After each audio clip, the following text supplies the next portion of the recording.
Salam əziz şagirdlər. Bu dərsimizdə biz quiz 10-un suallarını müzakirə edəcəyik, izah etməyə çalışacağıq. Diqqətlə qulaq asmanızı tövsiyə edirəm və başladıq birinci sualdan. Deməli, burada bir mətn verilib, uzun mətndir. Bu mətni oxumalıyıq və mətnin deməli, oxumağa mən düşünürəm ki, ehtiyac yoxdur, oxumusunuz və mətndən nə anlayırıq? Cavablara keçək. Deyir ki, aşağıdakılardan hansı nəticə mətnin ideya məzmununu və tarixi kontekstini eyni anda doğru şəkildə ifadə edir? Tam şəkildə deməli, mətnə uyğun bir cavab seçmək lazımdır. Baxırıq cavablara.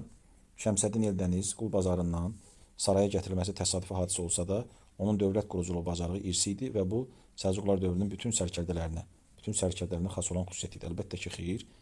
Sonra Dərbənddəki qul bazarından alınan bir uşağın sonradan siyasi və mədəni yüksəlişə çatması dövrün sosial pillələşməsinin keçiciliyini və fərdin istedadını həll edici rolunu göstərir. Bəli. Biz görürük ki, bəli, bir qul bazarından alınan uşaq sonradan neyniyir? Öz bacarığı ilə siyasi və mədəni yüksəlişə səbəb olur, yüksəlir və pillələr qalxaraq gəlir, hökmdar səviyyəsinə çıxır.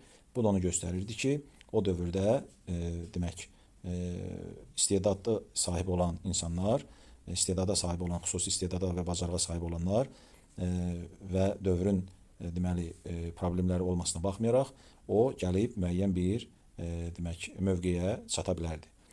Ona görə də yəni mətni də oxusaz tam bu dediyimi daha tam anlamış olarsınız. Mütləq şəkildə mətni oxumaq lazımdır ki, burada B cavabının doğru olduğunu anlayasınız. Digər cavablarda hər hansı bir demək çatışmazlıqlar var. Məsələn, A variantında göstərdiyim kimi. Məsələn, C variantındakı çatışmazlıq nədir?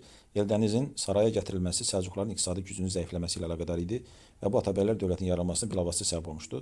Yəni, əlaqəsi olmayan bir məsələdir. Yəni, Eldənizin saraya gətirilməsi Səlcuqlu iqtisadiyyatının zəifləməsindən nə əlaqəsi var? Ona görə bu da olmaz. Eldəniz qul kimi satıldığı üçün hakimiyyətə nifrət bəsləmiş. Bu da belə bir əlumat, o mətndən məlumat çıxmır. Buna görə də Səlcuq dövlətinin süqutu uğradaraq. O elə bir şey də yoxdur. Ona görə də mətni oxusanız görəcəksiniz. Eldənizin yüksəlişi yalnız təsadüfi hadisələrin nəticəsi təsadüf ola bilməz, əziyyət və əməyinin nəticəsidir. Ona görə də bunu da çıxırıq. Gəlirik ikinci suala. Aşağıdakı nəticələrdən hansı Eldənizin daxili və xarici siyasətinin ümumi məqsədini ən dəqiq əks etdirir? Deməli, Azərbaycanın müdafiəsini gücləndirərək vahid və genişlənən bir dövlət yaratmaq. Bəli, onun məqsədi nə idi? Azərbaycanın müdafiəsini gücləndirmək və vahid Azərbaycan dövləti yaratmaq ki, ona da nail olur. Ona görə cavab A-dır. Digər ifadələr yanlışdır. Vaxtımız getməsin deyə baxmırıq. Üçüncü suala gəlirik. Aşağıdakı mülahizələrdən hansı Eldənizin fəaliyyətinin həm siyasi, həm mənəvi nəticəsini eyni anda ifadə edir? Burada cavab deməli nə olacaq? Ədalətli siyasəti və uğurlu yürüşləri ona həm dinin günəşi, mənəvi, düzdür, həm də geniş ərazilər üzərində hakimiyyət qazandırmışdır. Yəni, dinin günəşi, yəni bu söhbət İslam dinindən gedir, ədaləti və demək, qəhrəmanlıqlarına görə müsəlmanların himayədarı kimi, belə deyək, o mənəvi dediyimiz məsələ budur və həm də geniş ərazilər üzərində hakimiyyət olduğuna görə də siyasi deməli, fəaliyyətini əks etdirir. Ona görə də burada cavab B-dir. Davam edirik. Dördüncü sual. Səlcuqların Azərbaycanın fəthini başa çatdırmasından sonraki dövrdə baş verən proseslərdən hansıları doğrudur? Azərbaycanda vahid pul və ölçü sistemlərinin tətbiqi iqtisadi inkişafı gücləndirdi. Bəli. Şəhərlərin azalması azalmayıb, çoxalıb. Cümlə yanlışdır zaten, əvvəlcədən anlamaq lazımdır onu. Türk dili yalnız saray mühitində istifadə olunurdu. O da yanlışdır, çünki ünsiyyət dilinə çevrilmişdi. Mədəni intibah dövrü yaşanmış, bəli, elm və sənət inkişaf etmişdi. Xarici hücumlara qarşı müdafiə qabiliyyəti zəiflədiyi üçün siyasi sabitlik pozulmuşdu. Xeyr, bu da yanlışdır. Tam tərsinə müdafiə qabiliyyəti artmışdı. 1-4 B cavabı doğru cavabdır. 5-ci sual. Aşağıdakılardan hansı məlumatlar Atabəy Şəmsəddin Eldənizin fəaliyyəti ilə bağlı doğrudur? Paytaxt şəhəri kimi Şamaxını yox, Naxçıvanı seçib. Eldəniz Şahzadəni Səlcuq Sultanlığı taxtını çıxararaq faktiki hakimiyyəti ələ aldı. Bəli. Söhbət Arslanşahı Sultan taxtından çıxartmaqdan gedir. Özü də böyük Atabəy olur. Onun hakimiyyət dövründə Azərbaycan torpaqları parçalara bölünmüş və siyasi birlikmiş, tam tərsinə vahid şəkildə birləşdirmişdi. Dərbənddən İran körfəzinə qədər olan ərazilər Eldənizin idarəsinə tabe idi, düzdür. Şirvanşahlar Eldənizlər dövlətinin asılılığından salınaraq süquta uğradılmışdı, səhvdir. Çünki Şirvanşahlar 16-cı əsrdə Səfəvilər tərəfindən süquta uğradılıb. 2-4 Y cavabı doğru cavabdır. 6-cı suala gəlirəm. 12-ci əsrə aid hadisələri müəyyən edin. Aslan Şahın Sultan taxtına çıxarılması 1. Azərbaycanın işləv birləşdirilməsi Sacilər tərəfindən 10-cu əsrdə olub olmaz. Oğuz türklərindən olan Atabəy tərəfindən, Atabəy Eldəniz yeni dövləti yaradıb Azərbaycanda, amma Oğuz deyil, o Qıpçaqdır. Azərbaycanda mədəniyyətin yüksəlişi dövrü yaşaması, bəli, intibah dövrünün ən zirvəsidir. 12-ci əsr 1-4 doğru cavab yedir. 7-ci sual Yusif Sacıoğlu'nun fəaliyyəti və idarəçiliyi ilə bağlı aşağıdakılardan hansılar yanlışdır? Xəlifənin göstərişi ilə hər il ona göndərilən xəracı artıraraq xilafətə sədaqətini nümayiş etdirmiş, tam tərsinə vergini dayandırmışdı xilafətə. Bilirsiniz bunu. Sonra da adından pul kəstirir və xilafət ona qarşı mübarizə aparmağa başlayır və s. Xəlifənin deyil, öz adından pul kəstirməsi onun müstəqil dövlətçi siyasətinin göstəricisidir. Bəli. Dərbəndi və Şirvanşahlar dövlətini tabe etməklə Azərbaycan torpaqlarını birləşdirmişdi. Bu da düzdür.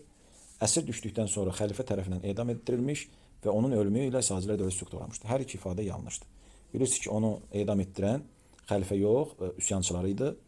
Sadəcə xəlifə ona qoyulan ödənişi vaxtında məbləği ödəmədiyi üçün, gecikdirdiyi üçün onu edam elədilər. Və bir də ki, onun ölümü ilə süqut etməyib, onun varislərinin dövründə süquta uğrayıb. Cümlə hər iki tərəfdən yanlışdır. 2-3, Y cavabı doğru cavabdır. 8-ci sual. İlk ərəb xəlifələri dövründə həyata keçirilən tədbirlərin əsas nəticəsi nə olmuşdu? İlk ərəb xəlifələri, yəni təxminən 7-ci əsrdə yaşayanlar, onlar əsas nəticəsi nə olub gördüyü işlərin?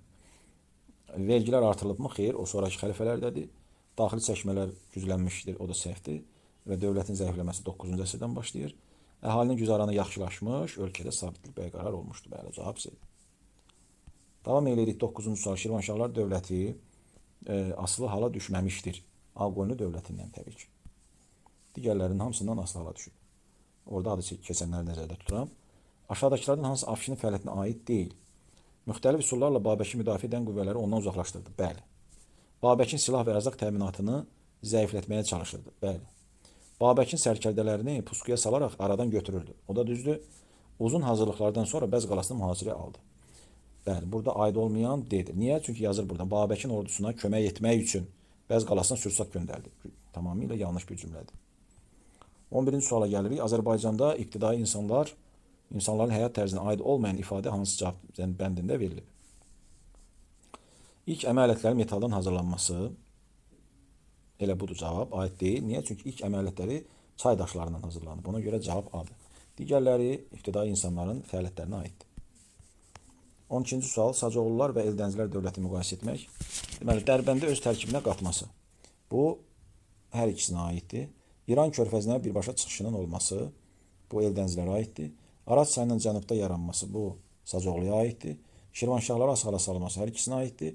Paytaxtının Kür və Araz çayı arasında olması heç birinə aidiyyatı yoxdur.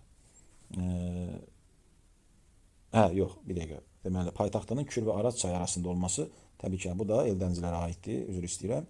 Ona görə də Y də gedir Eldənizlərə. Deməli, burada Naxçıvandan gedir söhbət. Sacıoğulları dövləti 1. 1-ə aid olur, nə seçdik? 1-də olur C.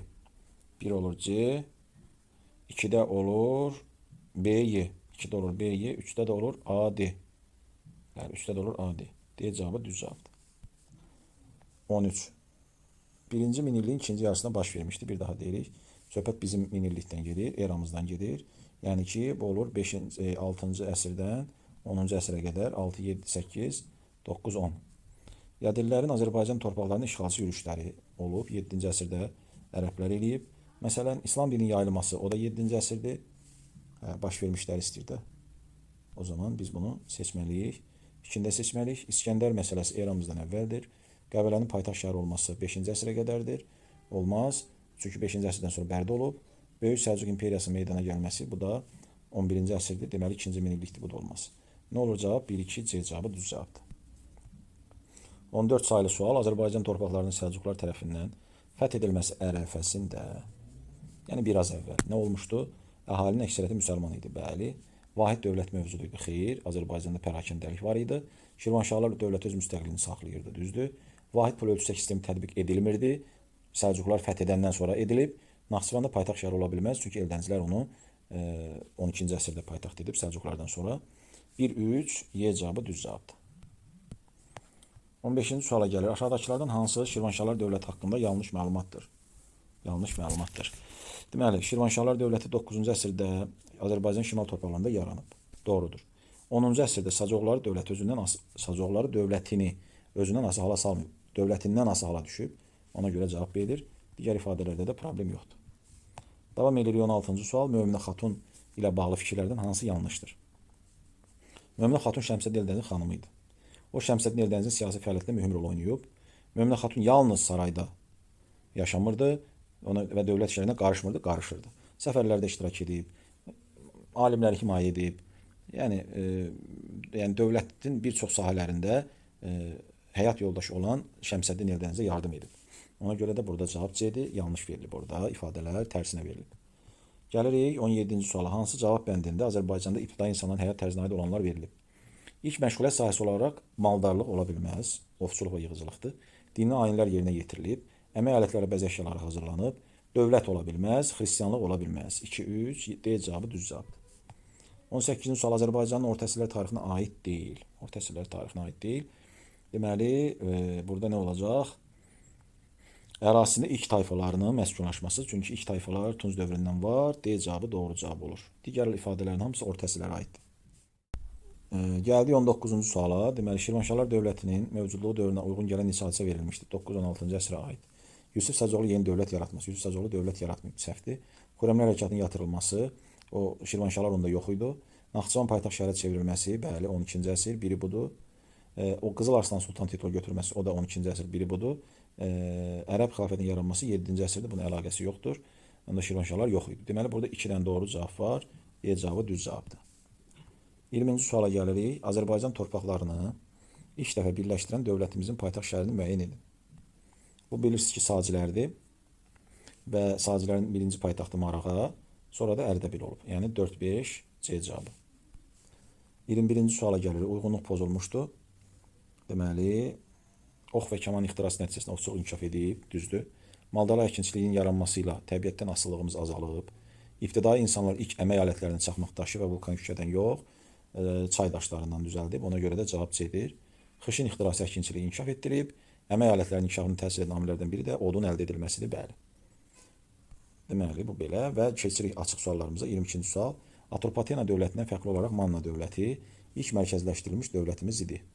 Urmiya göl ətrafında hər ikisi yaranıb. Xristianlıq mövcud olan dövrdə heç bir olmayıb. Müstəqillik və ərazi bütövlüyündə bütün dövlətlərimiz mübarizə aparıb. Bu da oxşarlıq olur. Eramızdan əvvəl 1-ci min əvvəllərində yaranmışdı. Bəli, Manna 1-ci min əvvəllərində, Atropatena ortalarında yaranıb. 1 və 5 doğru cavab olur. 23. Şirvanşahlar dövləti ilə Eldənizlər dövlətinə aid oxşarlıqlar. Deməli, Araz çayının şimaldakı torpaqlarda yaranması, bəli, hər ikisinə aiddir. Paytaxt şəhərinin Kür və Araz çayı arasında olması, Şirvanşahların Kürdən şimalda olub, Eldənizlərki isə Kür və Araz arasında, bu fərqdir. Azərbaycan torpaqlarını birləşdirməsi, bəli, bu da fərqdir.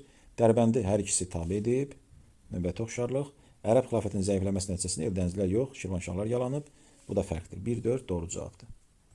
24-cü sual, deməli, xronoloji ardıcıllıq sualı. Burada birinci biz nə etməliyik? Biz görməliyik, burada Aslanşahdan başlamalıyıq. Səlcuq şahzadəsi Aslanşaha atası tərəfindən Atabəy təyin olunur. Yəni Eldəniz Aslanşaha Atabəy təyin olunmalıdır. Öncə bu gəlməlidir. Daha sonra Eldəniz Arrana hakim göndərilir. Daha sonra dövlət yaradır. Dövlət yaradırsa deməli paytaxt Naxçıvanı paytaxt edir. Daha sonra Arslanşahı sultan taxtına çıxardır və özü də böyük Atabəy olur. Daha sonra ən sonda isə o öləndən sonra böyük oğlu, sonra da kiçik oğlu Qızıl Arslan hakimiyyətə gəlir və o Atabəylər arasında ilk dəfə sultan titulu qəbul edir. 4, 3, 1, 2. Və nəhayət 25-ci sual uyğunluq sualı. Deməli, Albaniya dövlətinin paytaxtı Qəbələ olan dövrdə, yəni yaranandan, eradan əvvəl 4-cü əsrdən 5-ci əsrə qədər, bir də paytaxtı Bərdə olan dövrdə 5-8-ci əsrlərdə.